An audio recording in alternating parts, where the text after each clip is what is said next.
Benvinguts a Picó TV. Abans d'anar a la previsió meteorològica, especialment emocionant avui, anem a fer un viatge de 400 anys per veure fenòmens meteorològics. Ens fa molta il·lusió compartir aquest viatge amb tots vostès i tots aquests fenòmens meteorològics els veurem plasmats pels millors pintors de fenòmens meteorològics. Som-hi? Vinga! I comencem amb Hendrik Averkamp, l'holandès que va viure al bell mig de la petita era glacial, quadres del 1625, tot ben congelat, al igual que també està tot ben fred i congelat en aquesta escena hivernal de Jacob van Ruysdael, també del segle XVII, finals del segle XVII. Vegin la imatge com traspua fred per tots els costats. Atenció, aquest quadre realment impressionant. Mànegues diverses, potents, a l'estret de Cook, pintat per l'anglès William Hodge, un quadre realment impressionant. Continuem amb fred, ara ja però del segle XIX, principis del XIX. L'holandès l'Andreas Schelfhout ens demostra els canals d'Holanda completament congelats i una tempesta, la primera, de Jean-François Millet, al segle XIX. Vegin aquí la descàrrega elèctrica com cau del cumulonimbus amb ruixat inclòs. Ens anem a veure un quadre del suís Alexander Kalam amb una tempesta, la veuen per l'esquerra, i els arbres tombats pel vent de la mateixa tempesta. Fred, molt fred amb aquest quadre de Claude Monet del 1868. Fred, per tant, també a França. I també altre cop a Alemanya, a Bèlgica, aquí tenim el quadre del belga Charles Likert, a finals mitjans del segle XIX, amb fred també i núvols que amenacen noves nevades. Anem a veure uns quadres de Frederick Edwin Church, pintor americà que viatjava amb els exploradors, era el pintor oficial de les exploracions a diversos llocs del planeta, com aquesta aurora boreal, o aquest arc de Sant Martí doble, realment preciós, que va plasmar per terres tropicals. Ens anem a veure ara terres de Terranova, i atenció perquè mirin que apareix per la part superior, les ombres projectades per aquests fractocúmuls o altocúmuls. Realment observava tots els fenòmens, Frederick Church. També era un gran pintor d'icebergs, com aquests que veiem, fins i tot amb naufragi inclòs.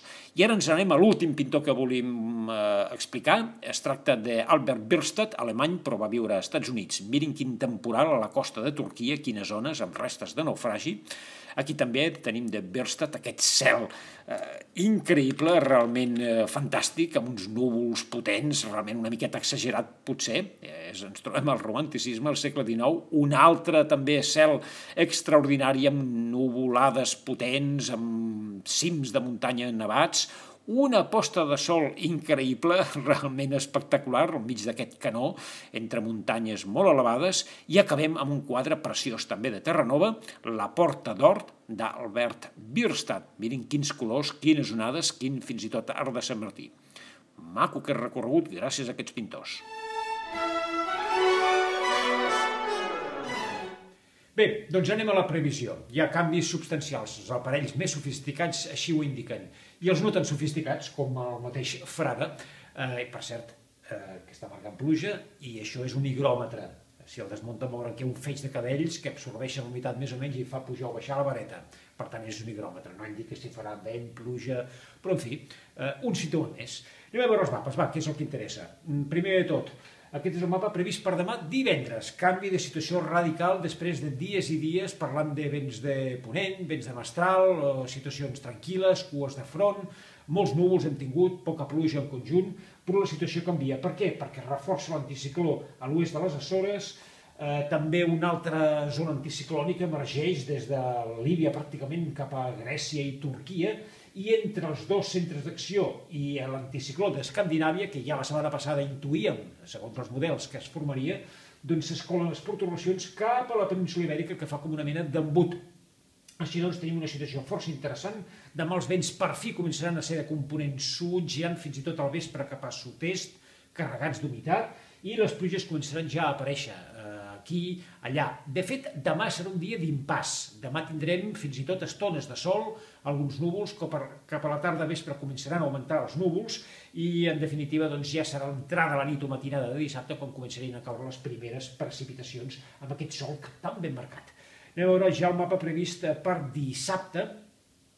Vegin com la situació ben marcada per aquest solc tan i tan ben definit, amb baixes pressions, les pressions seran inferiors als 1.000 hectopascals, als 1.000 mil·libars, l'atmosfera inestable, i hi haurà una petita baixa que ens portarà precipitacions. Així doncs, dissabte sí que plourà a força indrets de Catalunya, no es pot precisar exactament a on, potser cara sud del Pirineu, comarques de Ponent, potser comarques de Tarragona seran les més beneficiades, però és de mal dir, depèn de la localització de la petita pertorbació que gairebé ni es veu aquí.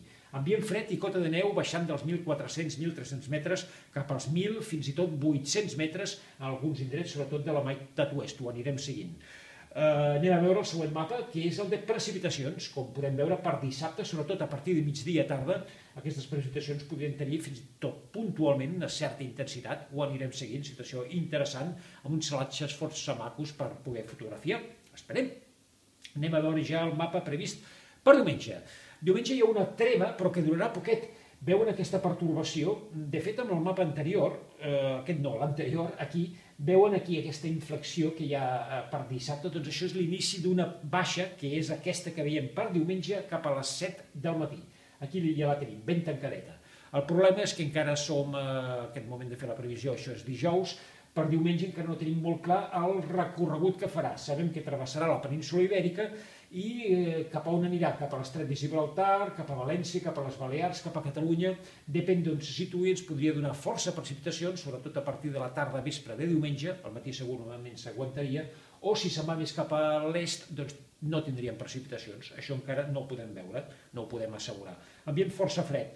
I les nevades, lògicament, que podran caure a partir del vespre de diumenge, baixaran de cota cap als, com dèiem abans, cap als 1.000 metres o fins i tot 800, 700 metres, i ja ho anirem veient.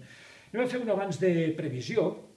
Aquest mapa seria ja per diumenge a últimes hores del dia de cara a dilluns, en què veiem la pertorbació, com podria passar a la Mediterrània, però el que dèiem, encara no tenim clar el seu recorregut. Ara sí, el mapa a més llarg termini, això seria cap a dimarts aproximadament de la setmana vinent. Sembla que l'anticicló ens volgués tornar a agafar, però compte perquè el director d'orquestra, el jet stream, la formació d'anticiclons i pertorbacions a latituds elevades fan pensar que aquest anticicló tindrà tendència a allargar-se de nord a sud. Per tant, compte amb aquestes masses d'aire fred que s'estan emmagatzemant aquí, perquè podrien tenir un recorregut cap a latituds inferiors.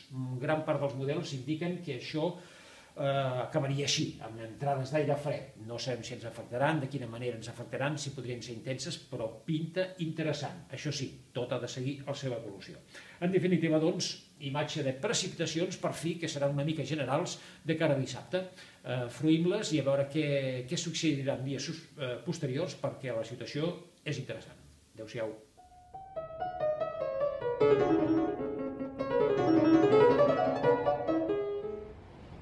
I acabem, i ho fem amb música de Scott Joplin. Segur que reconeixeran la melodia que tot seguit escoltaran, acompanyat d'unes fantàstiques imatges que vosaltres ens haveu enviat. Res més, fins dijous vinent, ja ho sabeu, tota la meteo.pico.cat.